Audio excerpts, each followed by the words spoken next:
So guys आपका स्वागत है हमारी न्यू मांगा एक्सप्लेनेशन। सो आज की इस वीडियो के अंदर हम डीमन स्लेयर के चैप्टर 160 को एक्सप्लेन करने वाले हैं। तो चैप्टर का नाम है ओवरलैपिंग शैडोज रिवाइव मेमोरी।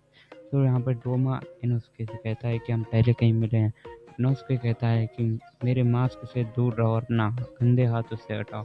यहाँ पर डोमा कहता है कि मेरे पास तुम्हारे लिए कुछ है। नहीं नहीं, मैं तुम्हें कुछ दिखाना चाहता हूँ। तो यहाँ पर डोमा कहता है कि रुको। तो यहाँ पर इनोस्के कहता है कि ये तुम क्या कर रहे हो। असल में डोमा अपने दिमाग के अंदर उंगली घुसाता है और यहाँ पर वो कहता है 15 साल पहले की बात है और एक 17 से 18 साल की महिला जिसने अपने हाथों में एक बच्चा लिया हुआ था। तो उसका पति उसे बहुत मारता था, उसकी सासू माँ भी उसे बहुत बुली करती थी। मैंने उसे पहली बार देखा और उसके फेस पर काफ़ी ज़्यादा खून लगा हुआ था, तो मैं उसका चेहरा तुम्हें ढंग से नहीं बता सकता। वह बहुत ही खूबसूरत थी और उसके पास को जाने के लिए कोई स्थान नहीं था और उसके माता पिता या कोई भी उसके रिश्तेदार नहीं थे। वह तुम्हारी माँ थी, क्या मैं सही हूँ? और उसका फेस तुम्हारी तरह ही था। वह तुम्हारी तरह ही थी, वो बस उसका फेस और सॉफ्ट था। तुम एक इंसान के बच्चे हो और तुम्हें एक इंसान के द्वारा जन्म दिया गया है। इनोसुके कहता है इनोसुके कहता है कि मेरी कोई माँ नहीं है। मैं एक जंगली सुअर के साथ रहता था, इसने मेरे लिए कुछ नहीं किया था।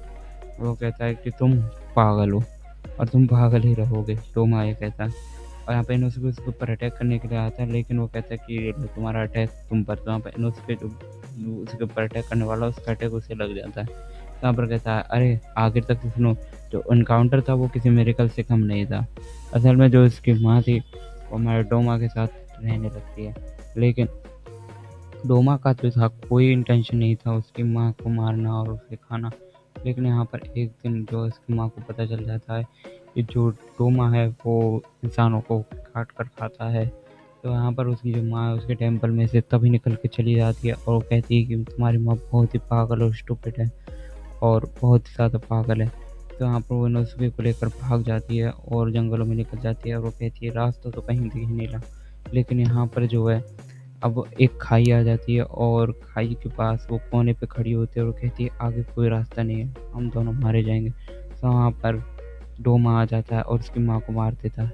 तो यहाँ पर डोमा कहता है कि तुम्हारी माँ की बेवकूफ़ी की वजह से तुम भी मर गए। तो यहाँ पर इनोसुके जो पानी के अंदर गिर जाता है और पानी के अंदर गिरने के बाद हमको प्रेजेंट का सीन दिखाया जाता है जहाँ पर इनोसुके बहुत ही गुस्सा था और वो कहता है हाँ वो किसी मिरेकल से कम नहीं था और वो किसी मिरेकल से कम भी नहीं हो सकता। जब मैं उनसे मिला, अब इनोसुके बहुत ज़्यादा गुस्से में होता है। यहाँ पर हमारी पिनाओ जो कहती है इनोसुके शांत हो जाओ, तुम पहले से ही बहुत ज़्यादा घायल हो और अब तुम लड़ने की कोशिश की तो तुम बहुत ज़्यादा ज़ख्मी हो जाओगे। तो यहाँ पर इनोसुके कहता है मुझे कोई फ़र्क नहीं पड़ता। और यहाँ पर वो कहता है भले ही तुमने मुझे ये सब याद दिलाया, लेकिन मैं तुम्हारा सिर काटने से पीछे नहीं हटूंगा। तो यहीं पर ही हमारे इस चैप्टर का एंड हो जाता है। आई होप आप सभी को ये चैप्टर में एक्सप्लेन पसंद आएगा। वीडियो पसंद आए लाइक शेयर सब्सक्राइब जरूर कर देना। इसके नेक्स्ट पार्ट में मैं मिलता हूँ। चलिए वीडियो को एंड करते हैं।